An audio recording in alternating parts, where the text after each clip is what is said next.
Hi, it's Kevin May, the Editor-in-Chief of PhocusWire. I'm joined here by Marko Cadez, you're the CEO of Fareboom.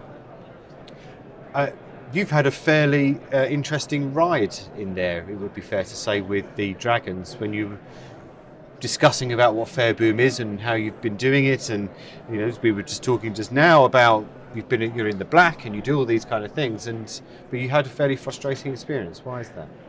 I thought the problem was that they didn't realize that our business, we've been in business for 18 years, and we've been developing this microsensing technology for 4 years.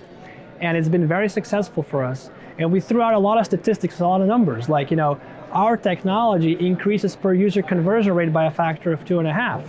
And it cuts in half the user time to purchase from the average of 25 days, which is the average in the airline industry, to just 14. But I think all of those facts were overshadowed by the fact that nobody knew us. We were, it's our first time at Phocuswright, nobody knew about us, and everybody's very cynical, I think, and skeptical about the airline industry. People believe that there is no way to make money with air alone. And I agree, it's very difficult. But if you employ the right techniques, which is customer loyalty, and bringing users back to your website repeatedly, not just because you have great technology. I think what they missed is that we are a 5-star customer service company. We are using AI to understand our customers. And then we let AI, the understanding of our customers trickle down into our customer service and vice versa. So for example, we talk with our agents daily, right? We read the emails that people send us, and all of these ideas and all of these issues then actually are pushed into our AI development to build a fuller customer profile. So I think here is where we fundamentally differ from the mega corporations, because we listen and we microsense every single moment of every single day. You don't think that they do that then? Well, you know what? Then why do they have 1-star, customer rating reviews? I would ask myself that. They have 1-star reviews, like on Trustpilot.com, for example, which I used, and we have 5 stars. So I think that speaks for itself. What do you think's been the biggest change? You've been around since 2002. That you've seen in the kind of the airline intermediary purchase world. Mm-hmm. What's been the biggest change that you've seen over those years? I would say the erosion of customer service, the erosion of customer care. I think people are, at a web level, you think? Not only web, I think all over. I think the low-cost carriers are a disaster for the industry. They've, in my opinion, decimated the perception of flying. Flying is no longer something you look forward to, it's a pain. There's less legroom, there's less services.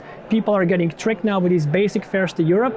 As you probably noticed, even the legacy carriers, the good carriers, now have cut the baggage allowance from one checked bag to 0. So people are just constantly being tricked into purchasing something that they're unaware of. And then after the fact, they realize what happened, and then they call us, for example. And I think this is really what makes me very sad. So our technology, when they call you, what are they saying? They're saying, I had no idea I was purchasing 0 bags. And by the way, we flashed 0 bags to them. But they're so used to having one checked bag that is free that they simply blindly just run through the checkout process. They don't read, although we warn them. And that's the biggest challenge. People are just not aware.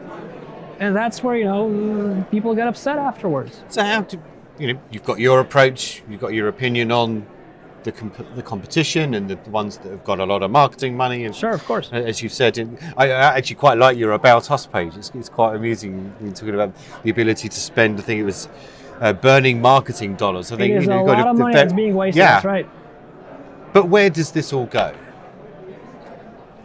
I would hope that it goes back to the good old times where essentially the customer was at the center, where listening to the customer is at the center. And I think technology... Do you genuinely think that's going to happen then? I believe, I'm a technology guy. Look, I'm a software engineer, I'm a technology guy, and I believe in data science. So I believe that technology can and will empower companies, even mega corporations, to truly understand their customers and then make sure that that knowledge gets passed down also into the human side of the company, into the service side. Yeah. So we got to really understand people and touch them and understand their feelings to communicate with them properly. Yeah. And I think these guys might understand their customers, but the way they act right now, right, by hiding things from them, right, not making them understand what they're getting and what they're not getting, I think that's the biggest problem. They're really are, they're misrepresenting information, if you ask me, or at least they're counting on the fact that people will